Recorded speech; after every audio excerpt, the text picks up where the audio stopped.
See, children are going to throw some kind of tantrums. They are going to show anger here and there. It's because of their underdeveloped brain and they cannot help it. It's developmental. But if you feel that your child's tantrums and angers are becoming unmanageable and they're increasing every day in your house in terms of intensity, in terms of frequency, it's happening again and again, it's becoming more and more dramatic, then you need to watch this video because I'm going to tell you 4 main reasons why these tantrums may be increasing in your house.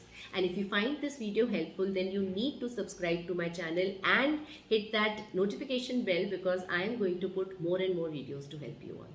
The first is, how is your reaction when your child is throwing that tantrum or showing that anger? Because looking at our children in that behavior can be very unpleasant for us. We can feel a lot of emotions ourselves and we may get irritated, we may start shouting ourselves, we have a lot of drama in our own behavior. When we do this, children start repeating these behaviors even more. The solution over here is to be calm when your child is throwing that tantrum and anger. Your child is feeling feelings. Your child is not able to handle those feelings. That's why your child is behaving in that way. Remember that. The second reason that these behaviors can be increasing in your child is that you are engaging with the tantrum constantly. How do we engage with that crying? How do we engage with that arguing, being rude, or whatever your child is behaving? Either we are explaining a lot. For example, your child wants an ice cream and you cannot give it the ice cream due to any reason, and you start explaining a lot that, see beta, it's cold outside, you have a bad throat, I cannot give it to you, we ate that day also, I gave you, right, that's why are you behaving like this, please. So we are explaining a lot and engaging with the child's behavior a lot the whole time. So do not explain too much, do not argue too much, just empathize, let the emotion on the child that is rising pass, and then you can deal with your child. The third reason that tantrums may be increasing is that we as parents are labeling this behavior in the child a lot. So if your child cries a lot, you'll say that yaar ye roti bahut hai, these days he's crying so much, isme itna gussa hai, he's angry a lot. Or when you're talking to the child only, you say kitna gussa karte ho, why do you get angry like this, or you're always arguing with me. In a way, you are just attaching this behavior with the child's personality, and this will just make the child repeat the behavior. Of course, because the child also assumes, okay, this is the way I am and this is the way I will repeat my behavior. So avoid highlighting the behavior so much, talking about the behavior so much, and you will see that the tantrums will start decreasing with time.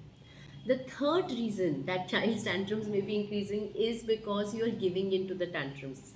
That means whatever the reason your child is crying for, getting angry for, arguing for, you are ultimately sometimes giving what the child wanted. You are giving that toy, you're buying that toy for your child after half an hour of argument. Or you're letting your child go wherever your child wanted to go after a lot of drama around that situation. And when we do that, the child feels that this behavior works in my favor, it is advantageous for me. If I talk to my parent like this for half a day or half an hour, I might get what I want. And this is the reason that your child is repeating this behavior a lot. It's basically very advantageous for them. So do not make it advantageous. If you think that you're going to say yes ultimately after this whole drama of tantrum and anger, then you might as well say yes before this whole situation, so that the child does not attach this behavior with getting what they want. Okay? Another small point to extend to this is sometimes we are not giving in to the tantrum. That means we are not giving the child the screen because of which the child was crying, but we are giving the child something else. So we are trying to make up a lot for the tantrum. We just want the tantrum to stop in any way. So because you cannot give your child the screen, you will offer an ice cream, you will offer chalo hum bahar chalte, we'll do something. Now don't compensate. If you want to take your child out because you know that your child is getting bored and you don't want to give the screen, that's different. But compensating for the tantrum, to stop the tantrum, you're taking your child out, then your child is going to feel that even if I don't get what I want, I'll get something else.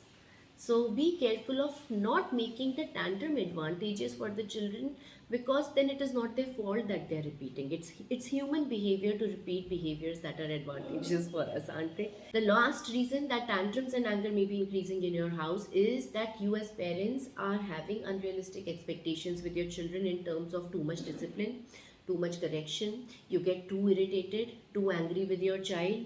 You're not choosing your fights enough. You are poking a lot to your child and you're not being more positive. Basically, there is not enough connection with you and your child in terms of emotions, and your child is not feeling understood. In general, if you will see that is this happening, with your child? Are you losing a lot of patience around your child most of the time? Are you stressed out around the child most of the time? Because if this is happening, then automatically the child is not going to feel good around you, and tantrums and anger episodes will increase more around you. So see if these points help you. While talking to my clients, these are the most common points that have come up. So I thought you might just get an idea of why these behaviors may be increasing in your house, and you can work on these points. I hope this helped you. So please do subscribe to this channel if you found it helpful. There is this notification bell on YouTube. Please put it on, because I am going to put more and more videos to help parents and build a parent community over here. Thank you.